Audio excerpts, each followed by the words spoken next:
Hey, what's going on, guys? Welcome inside another edition of the Straight Up Saints podcast presented by Boo Crew Media and Level Water. Level Water is New Orleans-based alkaline water that goes through 11 stages of purification and is infused with bioavailable minerals to deliver superior taste and hydrations. Try Level Water today by visiting levelwatercode.com/BKM and use our latest code for the month of June, BKM 9PH for a free t-shirt with a purchase of case. And also, before we get this started, because I kind of have a pretty interesting rant to open up with, I want to tell you guys to check out BKM's inaugural golf tournament benefiting NOLA Memorial Stair Climb on August 13th. It's going to be held at Lakewood Golf Club. Go sign up now. Now, the main topic that I want to discuss today was something that I kind of hinted on Twitter and you guys kind of saw, and it was this news cycle that we're getting with the New Orleans Saints. It's two stories that just keep coming back and forth, and everyone keeps talking about these two things. It's one, Drew Brees being, playing through a bunch of injuries, and two, well, Tom Brady was almost a member of the New Orleans Saints. And these two stories have, for some reason, come up about 50,000 times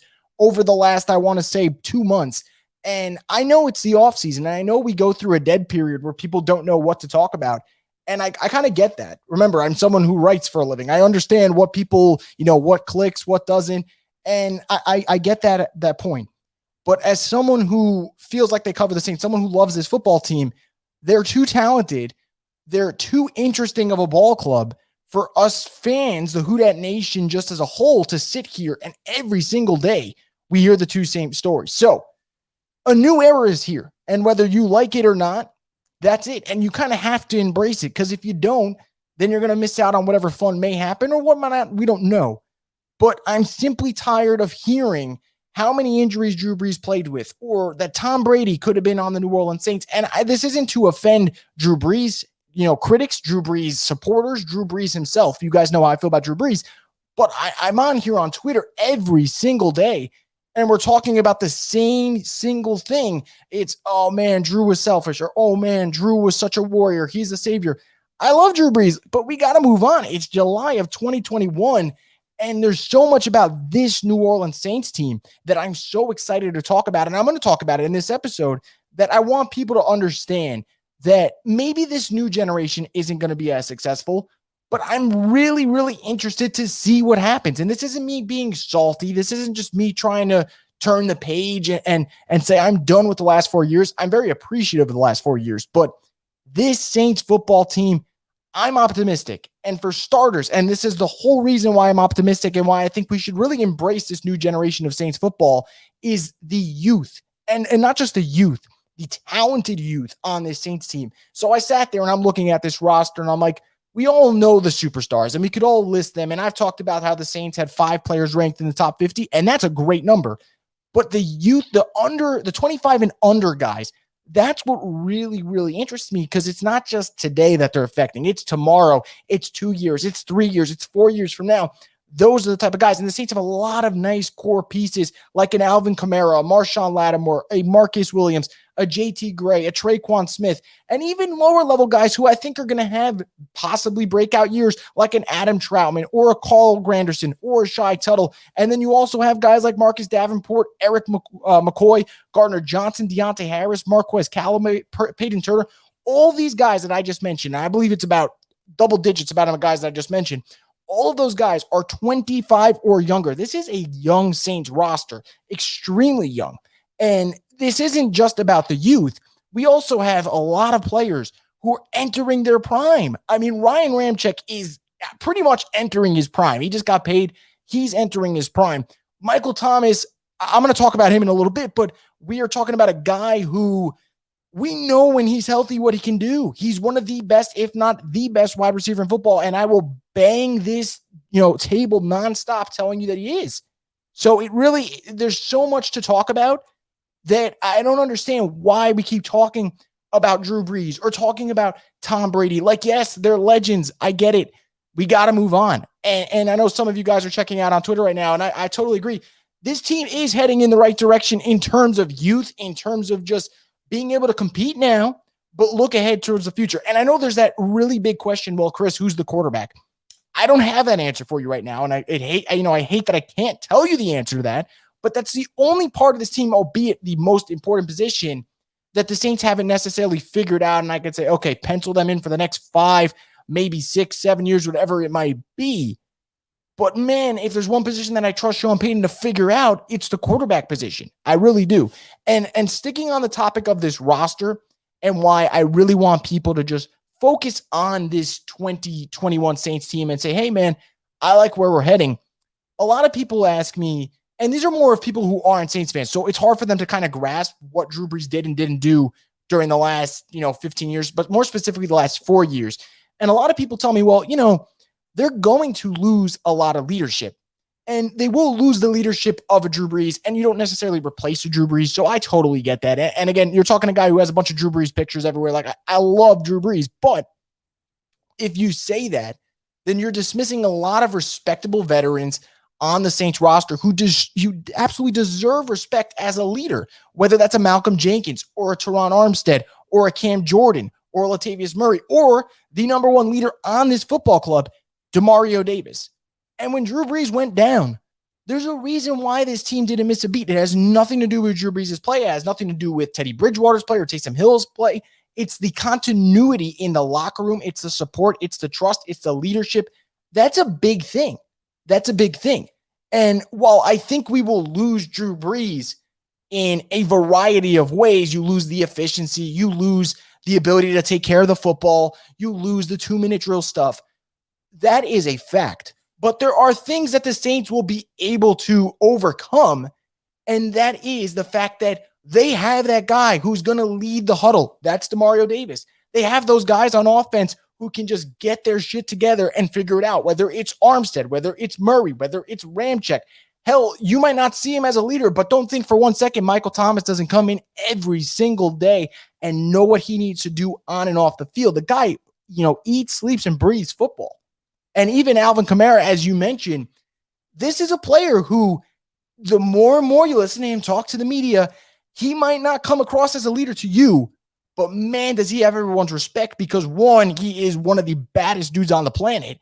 And 2, he goes out there and he just balls out every single week, and he's going to earn your respect, whether you like it or not. He's just that good. So I can't sit here on July 6th and say, hey, I know what the Saints record's going to be, or I know what the future has in store for this team. But I'm kind of tired every single day I get on Twitter and I see, oh, what are they going to do without Brees? Or, oh, man, they lost Quan Alexander and they lost this guy. And a lot of you guys ask me about Quan and say, do you think he's going to resign? The Saints, for the exception of cornerback 2, because we don't know what Paulson Adebo can be yet, and I actually do have my fingers crossed that I think he can be a nice, talented player, the Saints had a contingency plan for every single thing.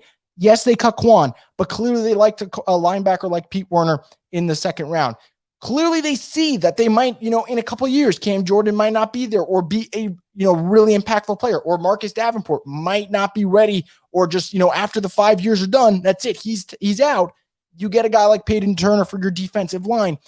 Every single move the Saints had an answer for. The only one that I think they really didn't was cutting Janoris Jenkins, and then kind of getting Paulson Adebo in the third round kind of felt like a fallback plan.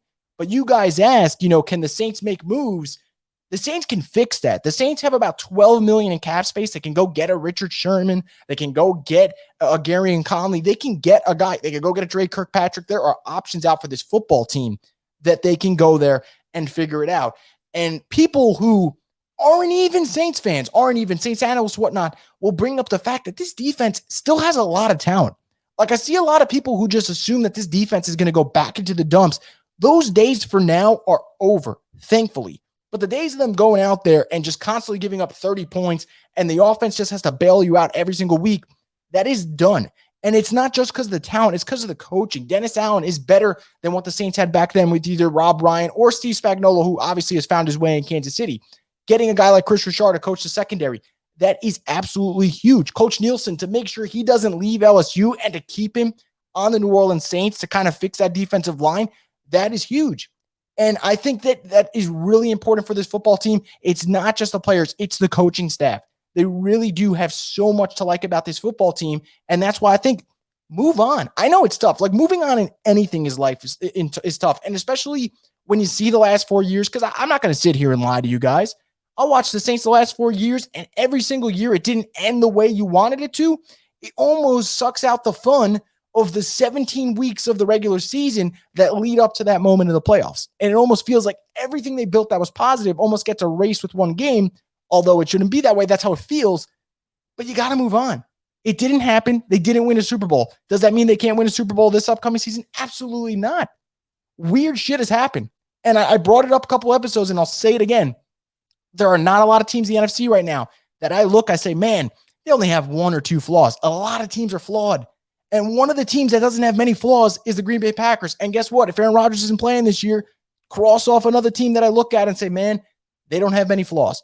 So there really is a lot to like about New Orleans Saints. But there's another part I really want to talk about, and that is the motivational factor. And before I get to that, I just want to salute you. Obviously, Billy, I appreciate that. It was raining here in New York, so I had a windbreaker on, obviously, so I decided to keep it on for the show. But this team, there are so many storylines you can follow in the sense that, okay, he has something to prove.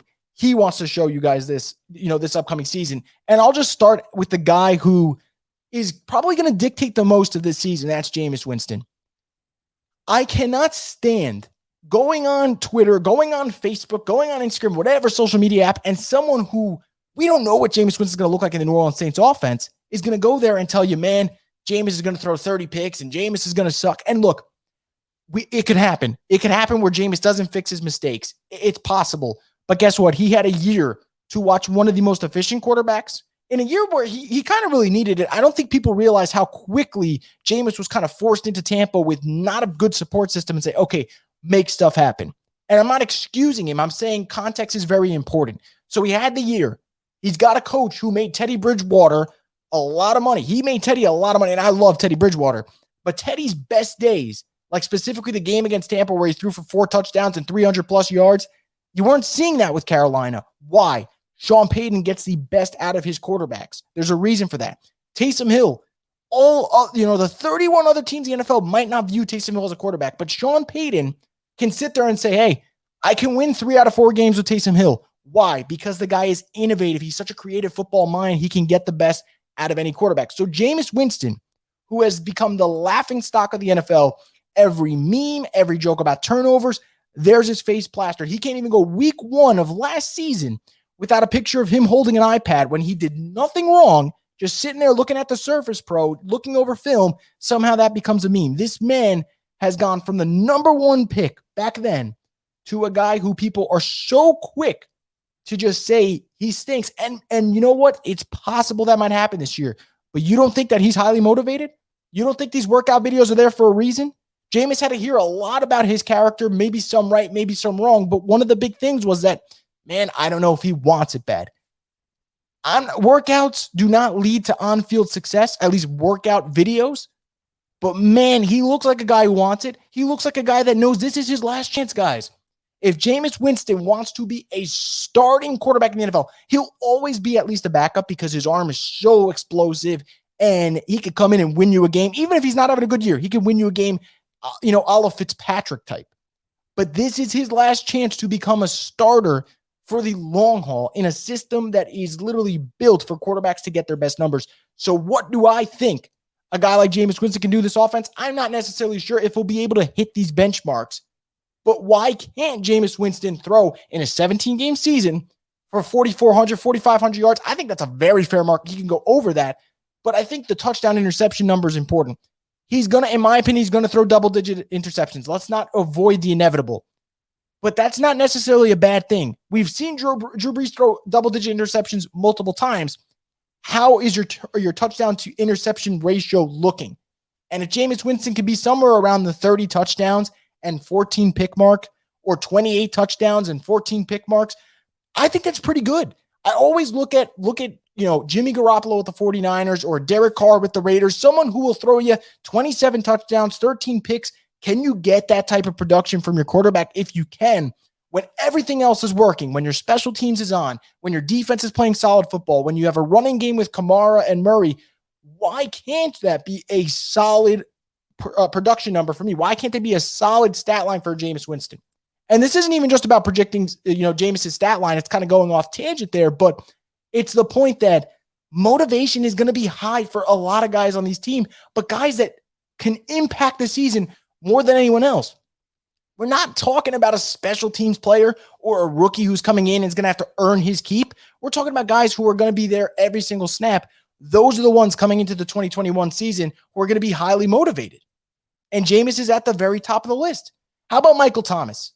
Because that is someone who I really, really want to talk about briefly for a minute or two. If I had $1 for every single list this year that ranked wide receivers, and for some reason Michael Thomas wasn't in the top 5, top 7, I'd have a lot of dollars, folks. I don't know how many to keep track, but I'd have a lot there. And it's just crazy to me how we let one season, where it's not like he played bad, he was hurt, one season erases a record-breaking year, erases the fact that he had the most catches through his first 4 seasons than any other NFL wideout in the history of the game. The history. This is not someone who, was just beating a Jarvis Landry and that's it. No, it's every wide receiver who ever played the game, most catches in 4 years, that went to Michael Thomas. He broke a record from Marvin Harrison that people thought would never be broken. And he was the first offensive player of the year to be a wideout since Jerry Rice. And I'll throw all these facts out there. And yet, if I go search up a list, if people tell me to rank the best wide receivers, for some reason, he's going to be outside of the top 7. And it just boggles my mind because I get it. So what have you done for me lately? But when he was in, and he was probably really at 70%, and I'm probably being generous with that number, it's probably lower than that, he still played good football. The man had 200-yard receiving games with Taysom Hill. Doesn't matter who his quarterback is, he's going to get his. So he's coming back. He's been very quiet on social media this offseason. Don't think that he didn't hear what you said. And he didn't hear that, Michael Thomas isn't good anymore and he's just slant boy and he didn't play well in the playoffs, although he did, and I get that. But don't think he doesn't hear that. And don't think that doesn't motivate him. And don't think a guy who is one of the best in the league doesn't use this as some type of Michael Jordan / Tom Brady-esque tactic to say, man, they don't think I'm good, man, they think I'm washed, and here he comes. Because that is something that Michael Thomas can, and that is something that Michael Thomas probably will do this upcoming season. And he's a guy with a lot of motivation. How about Cam Jordan? Already talking about it. Already talking about people think year 11, he's on the decline and he's not going to be an impact player. These are all players here who are really coming in and gunning to have a great season. And how about Marshawn Lattimore? I'm going to finish off with him. This is a player who I have criticized before. You've probably criticized before. But when he plays his best football, there aren't many cornerbacks who can do what Marshawn Lattimore does, who can just go out there and lock up a Mike Evans and lock up an Amari Cooper and lock up any wide receiver really that you throw his way, for the exception of really Adam Thielen and Calvin Ridley. He usually locks you up because he's that damn good. And there is no better motivation for Marshawn Lattimore than not having a long-term contract. And maybe it's unfair because God forbid he does go down and you possibly lose out on money, but the motivation is going to be there. And if you're Marshawn Lattimore, every single game, you're coming out with that cornerback one mentality. You're coming out with that lockdown mentality because you start to put those together, start to string together a bunch of great games where you're locking down the opponent. That means you're going to get the bag in the offseason, which he will if he plays well. And anyone who thinks that the Saints should not extend Marshawn Lattimore, granted, there's different circumstances. Like if he wants 22, 23 million a year, maybe the Saints have to walk away, sure. But man, Marshawn Lattimore is the best, not even best, the most talented cornerback the Saints have had. This is not an opinion. I think this is a fact. And the thought of the Saints not having Marshawn Lattimore, to me, is scarier than the thought of the Saints overpaying Marshawn Lattimore. And that's why it always comes down to risk, and you got to weigh it, and you got to see what benefits your team a little bit more. And yes, I will be worried if the Saints pay him a lot and say, oh, what if the energy slacks off here and there? But that's kind of a thing that he's moved on from. And anyone who watched the second half of this past season saw Marshawn Lattimore, who really strung together so many productive games. And he was a big part of that turnaround. And I know PFF might not like him, and these advanced analytics guys might not be fond of Marshawn Lattimore, but when he's on, he's damn good. Damn good. And I really think that he's going to be a guy who will be highly motivated to get his this season. So you got a team that's got a lot of talent, 25 and younger, got a lot of veterans in their prime, reaching that point. You have guys who are highly motivated, whether it's a Jameis Winston, a Michael Thomas, a Marshawn Lattimore. There is so much to the Saints team. They might not hit the ceiling. They might not be as successful or as fun as the Saints team of the last 4 have been. But it's a new era. And you better get on right now or don't get on later. Because we can't sit here in July with training camp just 2.5 weeks away and keep dwelling on what could have been and what should have been with this New Orleans Saints. The last 4 years were incredibly fun. The last 4 years were incredibly stressful. This is a new team with a lot of fresh faces, but also some familiar faces who are going to ball out this season because that's what they do every single year. With Sean Payton having a chance to kind of reinvent or refurbish his playbook, I should say, and open up the vertical attack, because you guys love to say, man, we're going to miss Brees, and they will. They will miss Brees in certain departments. But how many, for the last 2 years, everyone's been begging for them to open up the vertical attack. Now you're going to get it. Don't back out now. It's too late. Enjoy what's going to come this season. We'll see what happens. Obviously, if signings happen or injuries happen, I'll keep you guys updated as those go along. But this is a Saints team that I'm probably more optimistic than most. And I sit here today and I tell you, why can't this team at the minimum go 10-7 and make the playoffs?